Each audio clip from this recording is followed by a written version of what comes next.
Hi மக்களே, welcome back to my channel Priya's lifestyle. வாங்க இன்றைக்கி என்ன வீடியோன்னு பார்க்கலாம். வீடியோக்குள்ளே போகலாம். இன்றைக்கி ஒரு டீ வச்சு குடிக்கணும் போல் இருந்ததுனால ஈவினிங் நல்ல மழை வர மாதிரி இருந்தது. கிளைமேட்டே ஒரு மாதிரி சூப்பராக இருந்ததுனால டீ வைக்கலாமேன்னு சொல்லிட்டு டீ வச்சுட்டு இருந்தேன். அது கூடவே வந்து இன்றைக்கி ஃபுல்லாகவே ஒரு மாதிரி மைண்ட் செட்டே நல்லா இல்லை, ஒரு மாதிரி அப்செட்டாகவே இருக்குதுன்னு சொல்லிட்டு இருந்தேன். ஏன்னா இன்றைக்கி ஃபுல்லாக ஒரு மாதிரி நாளே சரியில்லைங்க. கஷ்டப்பட்டு உழைக்கிறோம், வேலை செய்கிறோம். எப்போ மந்த்து 8 or 10க்குள்ளே தான் சேல்ரி போடுவாங்க. அந்த சேல்ரி எடுக்கிறதுக்குள்ளே ஒரு படாத பாடு இருக்குது. பேங்க்குக்கு போனால் இன்னும் வந்து அமௌண்ட் கிரெடிட் ஆகலன்றாங்க. கம்பெனியில் கேட்டால் அமௌண்ட் கிரெடிட் ஆகிடுச்சுன்றாங்க. எடுக்கலான்னு பார்த்தா அது இன்னும் 2 days கழிச்சு தாங்க எடுக்க முடியும் அப்படின்றாங்க. இந்த மாதிரி நிறைய இஷ்யூஸ் போயிட்டுருக்கு. என்ன பண்ணுறதுனே தெரியல. ஒரு மாதிரி மைண்ட் செட்டே சரியில்லைங்க.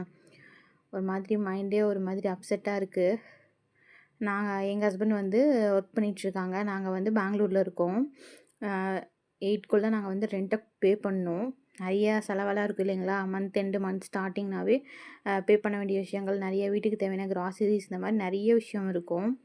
அந்த மாதிரி நிறைய விஷயம் இருக்கும். ஆனால் என்ன பண்ணுறதுனே தெரியல. இந்த மாதிரி சேலரி போட்டேன்னு சொல்கிறாங்க. சேலரி எடுக்க முடியாத ஒரு சுச்சுவேஷனாக இருக்குது. அதுவே மைண்ட் அப்செட்டாக இருக்குது. இன்றைக்கி ஃபுல்லாக ஹஸ்பண்ட் வேறு அலைஞ்சிட்டு வீட்டுக்கு வருவாங்க. ரொம்ப கஷ்டமாக இருக்குது. அவங்களால ஒரு மாதிரி முடியலன்னு சொல்லிகிட்ருக்காங்க. ஒரு மாதிரி ஒரு அலைச்சலாகவே இருக்குது. இன்றைக்கி நாளுமே சரியில்லை. என்ன பண்ணுறதுன்னு தெரியல. ஒரு மாதிரி மைண்ட் செட்டே ரொம்ப அப்செட்டாக இருக்குது. ஒரு 2-3 நாள் கண்டினியூவாக அலையிற மாதிரியான ப்ராப்ளம்ஸ் எல்லாம் வந்துருச்சுங்க. என்ன பண்ணுறதுன்னு தெரியாமல் தான் உட்காந்துட்ருக்கோம். எவ்வளோங்க ப்ராப்ளமாக சால்வ் பண்ணுறது? டெய்லி ஒரு ப்ராப்ளமா? நேற்று தான் ஒரு ப்ராப்ளம் சால்வ் பண்ண மாதிரி இருக்குது. அதுக்குள்ளே அடுத்த செகண்ட் இன்னொரு ப்ராப்ளம். அது இன்னும் எத்தனை நாளைக்கு என்ன பண்ண போகிறோன்னு தெரில. அதுக்கு ஒரு நாள் அலையணும், இதுக்கு ஒரு நாள் அலையணுன்ற மாதிரி இன்றைக்கி ஒரு நாள் அலைஞ்சிட்டு வந்துட்டாங்க. திரும்பவும் மண்டே போய் ஒரு நாள் அலையணும். அதுக்கப்புறம் எப்போ அமௌண்ட் கிரெடிட் ஆகி எப்போ எடுக்க போகிறோன்றது தெரியல. மித்த ப்ராப்ளம்லாம் எப்போ சால்வ் ஆக போகுதுன்னு தெரியல. Rent payment, credit card payments, இன்னும் கிராசரிஸ், இந்த மாதிரி நிறைய இருக்குது. ஒரு வீடுனாவே எவ்வளோ விஷயம் இருக்கும். கல்யாணத்தை பண்ணிப்பார், வீட்டை கட்டிப்பாருன்னு சொல்லுவாங்களே, அந்த மாதிரி எவ்வளோ விஷயம் இருக்குது இல்லைங்க. ஒரு வீடுனா அவ்வளோ திங்ஸ் வாங்கணும். தனித்தனியான செப்பரேட் பில்ஸ் இருக்குது. மெடிக்கல் பில் இருக்குது, கிராசரி இருக்குது, கேஸ் இருக்குது, ஹெல்த் இஷ்யூஸ் இருக்குது. அந்த மாதிரி எவ்வளோ விஷயம் இருக்குல்ல.